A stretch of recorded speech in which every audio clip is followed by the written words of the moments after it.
came up at our table over the past 6 years, when we looked at the reports and everything, we're discussing trying to discuss 6 years ago. And one of the things we come up with is leadership has to have the courage to fail. Everything's not going to be 100%. We can't hear you. Everything's not going to be 100% perfect. So leadership has to have that courage to fail. And we, as associates, have to stand behind leadership and let them fail when it comes. And we have to do the right thing to try to bring it back, whatever it is. That's our structure.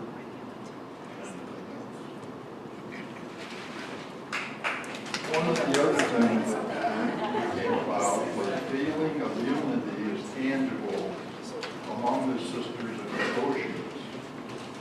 And we know that it is true. And the last thing we come up with was the acknowledgement that we are all Jewish, polished and unpolished. So everybody has potential. We have to bring that together and work with it.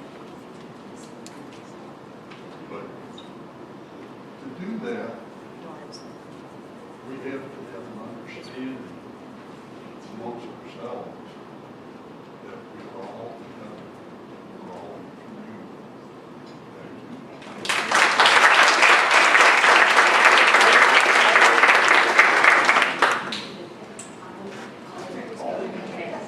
All right. Our table talked about what resonated, and I think Sister Ruth summed it up perfectly in our conversation, was that people's religions, science are all validating the fact that we are one. And then when we talked about resistance, it said we decided that it results from experiencing or being exposed to too much pain, a struggle that occurs for many between religion and faith and science. Religion is faith and science. Okay, so that's the struggle, and that's where resistance comes. And then the third point of resistance was individualism. Allows us to harm others without guilt and allows for a closed mind and not an open mind to others and creation.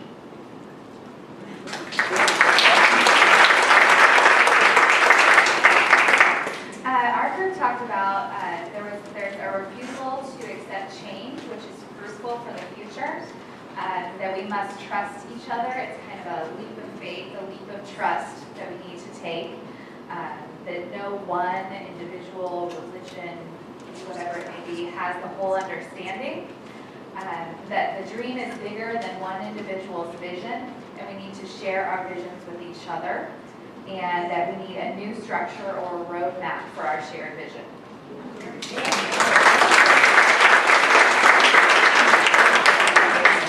Our table began by going to the definition for communion, the sharing or exchanging of intimate thoughts and feelings, especially when the exchange is on a mental or spiritual level. And from there then we went and talked about different experiences of this sharing on levels. The idea of a sensitivity to using our senses is what really forms the web. We did talk about the idea of change as one of the resistances that's there. Our end thought was, just like the web, there is no centrality, but we are all equally important to the mission of Jesus, which is love and oneness.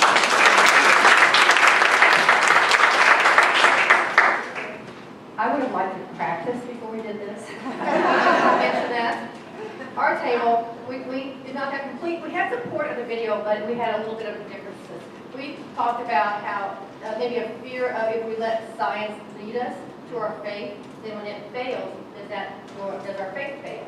But then we also talked that science can prove things, and it's very, very valuable. And so that led us to a discussion of different types, not different levels, but different types of intelligence, and how we get to places, different methods. We looked at the candle on the table. We are all centered in the light. We God, but our paths are different. And so we felt we had to rely on our charism, because through our charism we have acceptance, listening, openness, empowerment, affirmation, community, and ministry.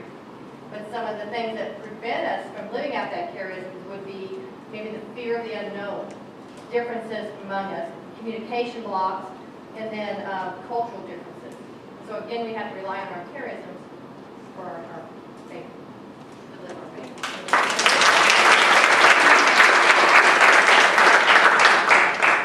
Okay, our group, table 12, we talked about what resonated with us was just the communion with the gospel way. We focused a lot on the second and third question about what might be resisting for us, and we talked about confrontation versus global acceptance. So for the fact that countries are always at war with each other over religion or over goods or services, but what would happen if we had a global acceptance of everyone? We realized that we may not always be able to achieve that. That might not even be an achievable goal. But what would happen if we shifted our mindset just a little bit and tried to work towards a more accepting earth? The other thing that we realized affected our experiences with moving forward together is our prior experiences growing up, and also maybe what those were about. So those of us that are growing up today, my experiences might be different than some of yours. And how does that affect what, where, and how we respond to change and moving forward? Thank you.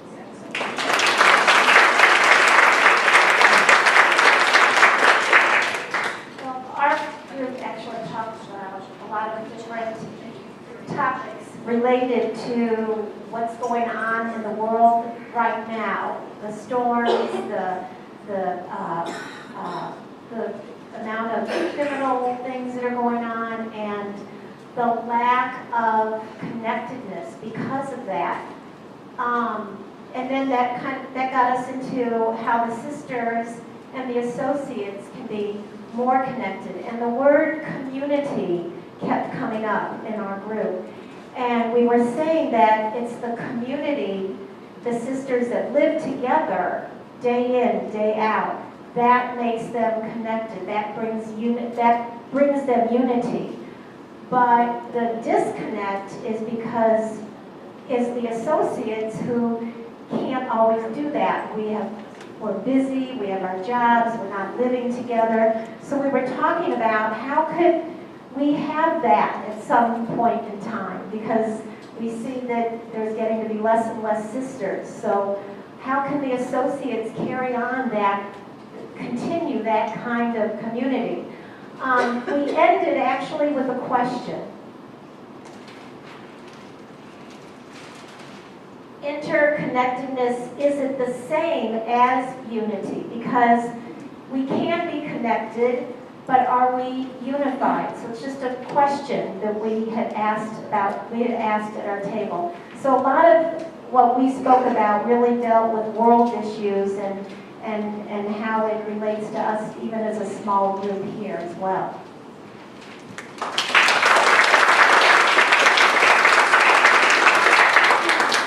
Unlike Phil's group, we didn't do everything we were supposed to do the right way. So we didn't put anything down on the paper, but we have saved some paper.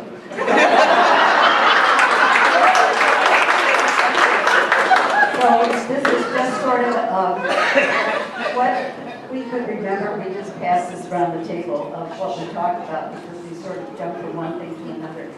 But basically, what we were talking about is, as far as the film goes, the idea of connectedness, if you've ever experienced having a conversation with somebody who really can't converse with you, like in a nursing home, or Nancy gave the example of 3 people, I think it was you, Nancy, in the, in the nursing home that were all suffering from Alzheimer's, and they were having this wonderful conversation in which no one really knew what the other one was really saying. But the communication was there. And Pat gave the word, I think, that really denotes that, and it's presence. It doesn't have to be verbal communication, or it's just being present to the other person. I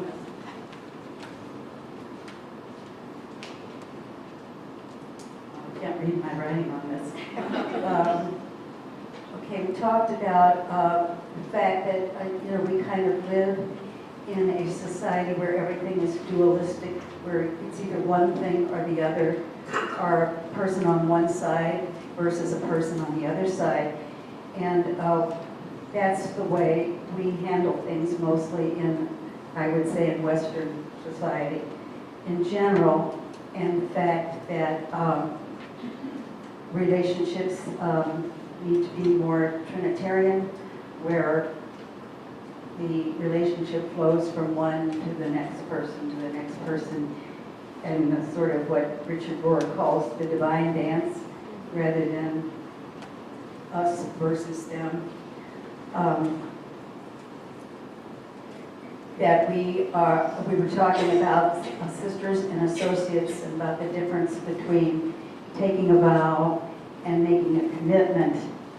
And it was pointed out that even though we have lived in a hierarchical structure in which, I guess, growing up, it was said, you had the clergy, and then you had the religious, and then you had the lay people, that is no longer how it is since Vatican II, that we are all called by reason of our baptism, rather than because we are in a certain strata of the hierarchical structure.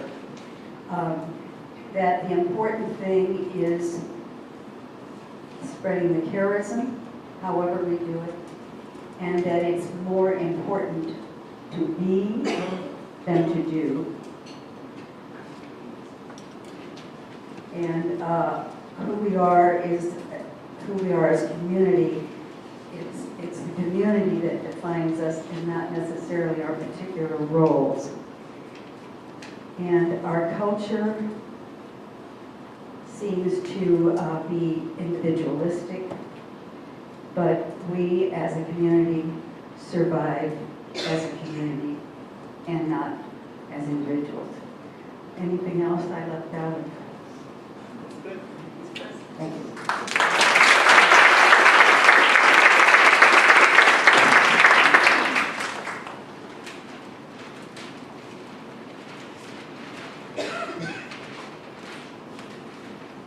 What we wrote down really is the evolution of our conversation. We started out, we cannot exist alone, so thinking of God's creation, and we're all interdependent. Our separateness is a delusion.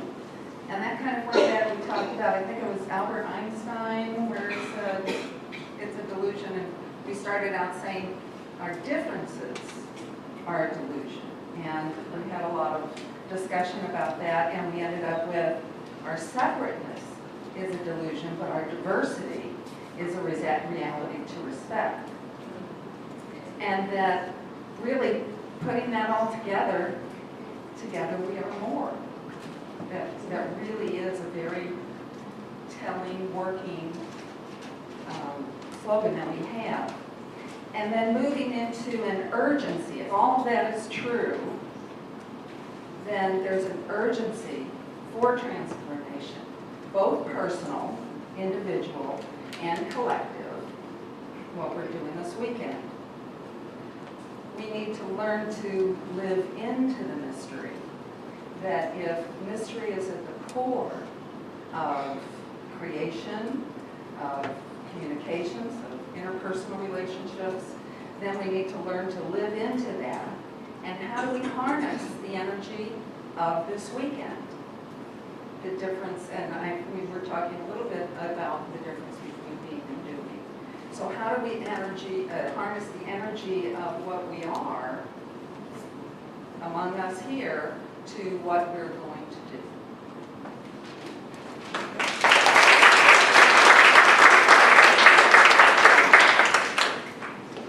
trying to think how I could work this in, but when you were talking about the patients with Alzheimer's, when I was in Fort Worth last week, I was treated to a pedicure, and I just thought I'll sit back and I'm going to be very present to this moment. And the young woman was Vietnamese, and she kept speaking to me, trying to console me, saying things. And when I left, I had orange toes with hand-painted flowers on my toes. Our group spoke about the positive power within us to evoke change. Sometimes we don't really realize how powerful the power that we have. Our relationship with the earth and universe and the evolution of God within us. And that was the what resonates with you about the interconnectedness. It's been so long that I have to rethink this. The resistance, we thought, comes from a fear of loss of power and control. And the third question, the larger vision, we felt relationship with all of the earth, universe, new thinking, a more mature understanding now of the universe, and with us, a belief, trust that the Spirit is working within us.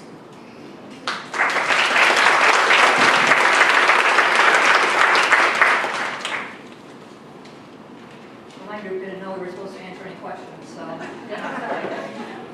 Actually, we started with agreeing right away that there is no such thing as isolation. There's no way to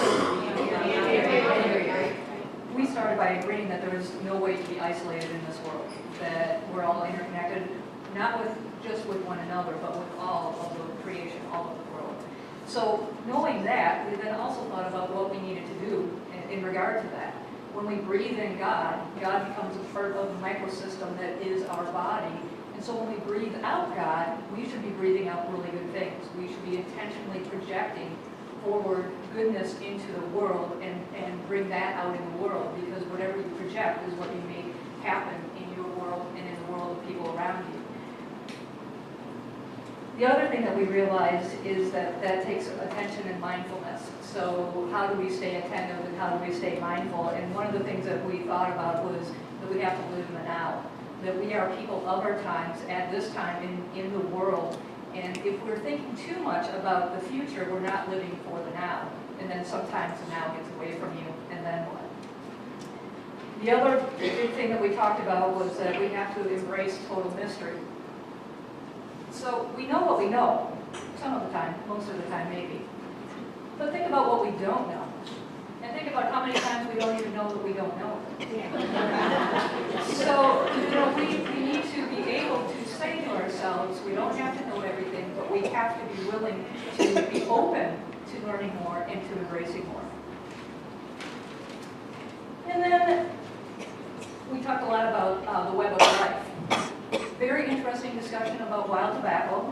If you'd like to learn about that later, talk to us a little bit about it.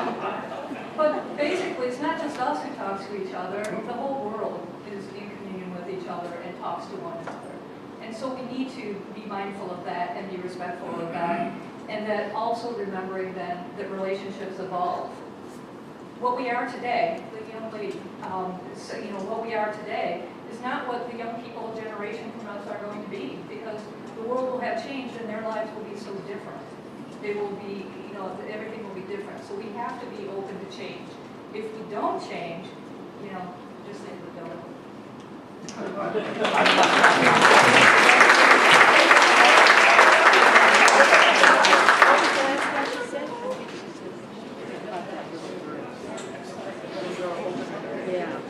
Is that everyone? That was powerful. Thank you, everybody, for that work. And it's interesting, all the different themes that are starting to emerge. Community, love, moving forward, urgency, prayer, presence. And there was the dualistic thinking.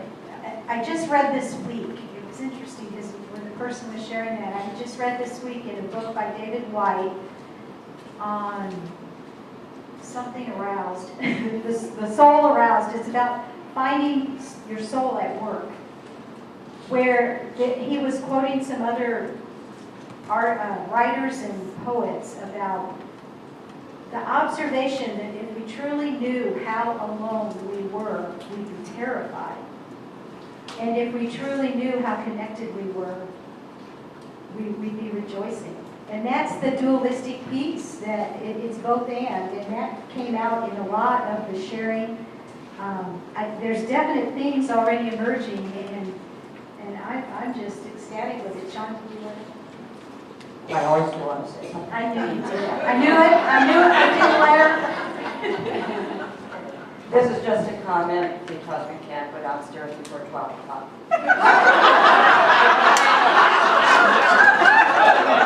So, my comment on what's profound, but there are two things that you did bring up that might be fun to just kind of think about. One was a reflection on science.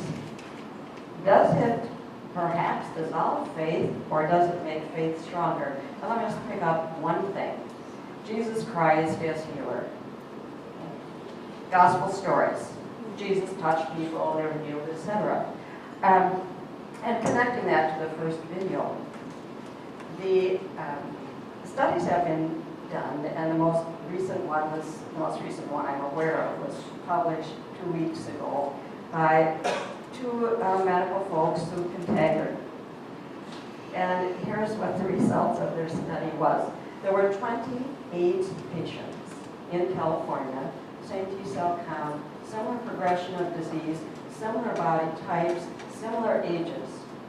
So, scientists, you try to get rid of variables as much as possible. Well, 10 of those patients had pictures taken. The pictures were given to healers. I'm calling them scientific healers. Some are called faith healers. People who believed in God, who in fact were going to agree to pray for the picture, they didn't know the person, but they would embrace the person in thought. The faith healers would in fact pray for that person, they agreed, 1 hour a day, alternate weeks, for a period of 6 months. Now, there were, say, faith healers, Jewish Kabbalist rabbi specializing in healing, Christian healers, who did the prayer, etc. But there also were the Yvonne healers, whose theory of healing is harmonics. I apologize if any of you are chi masters, but you hit the gong to balance the harmonies in the body prayerfully, and for an hour reflectively hold the person in your heart, and so on. There also were the Tai Chi healers who sent the energy. Well, there were different kinds of healers. This went on for 6 months. The 4 of the 10 AIDS patients, the 10 whose pictures were not sent, 4 had died in a 6-month period. The other 6 that got progressively worse. The picture people, 10, all were doing much better than the medical community would ever have predicted. Now, does that mean our belief in Jesus Christ as healer is lessened? Or do we now look upon this Jesus as someone in today's terms who could marshal the energies of healing as any of us can do? When we touch or embrace a crying child or adult, something happens, the harmonies of heart to heart, or however we're going to medically describe it, happen. And something good happens. It's an interesting age, isn't it, to look at things. So what science reveals can enhance faith, not destroy it. That's one comment. Well, let's see. 5 more minutes. Leave time for housekeeping details. Oh, housekeeping. Oh, okay, new housekeeping. It's still late.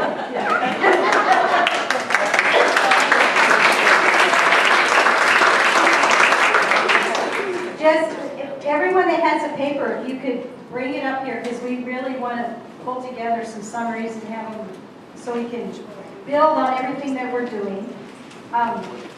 Lunch will be from noon to 1, and there's a practice at 1 o'clock in here. for all the people who are part of the commitment ceremony.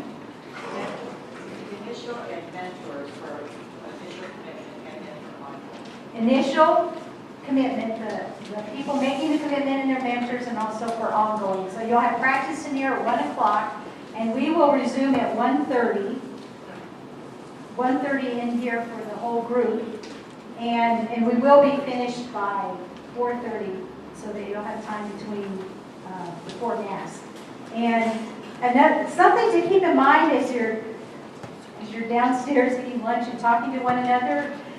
One of the groups brought up the community. How do we keep community going in our world today? And don't lose sight of the fact of the structure that we've had in association from the very beginning of our small associate and sister communities, because that is probably something we can build on. That's very strong, and that is our base structure. So keep that tucked in the back of your mind too as we start to continue moving through this process of that. How can we even use those small communities to strengthen our community amongst each other and to flow out towards the world in a sense of community? Can we dismiss them now, or should we have Sean come up here and do it? We'll have Sean do a comedy routine. If you decide that you want to go outside during lunch, it doesn't look like it's raining at this very moment, you're free to do that, but when you come back in, you would have to come back in the main entrance, and I don't think somebody will be on the desk. So the code to get back in, you will remember this, I guarantee you. 2, 2, 2. You got it. 2, 2, 2. So punch in 2, 2, 2. The little green light will go on the door. Open the handle and you can get in. If you're missing, we'll look out the window for you.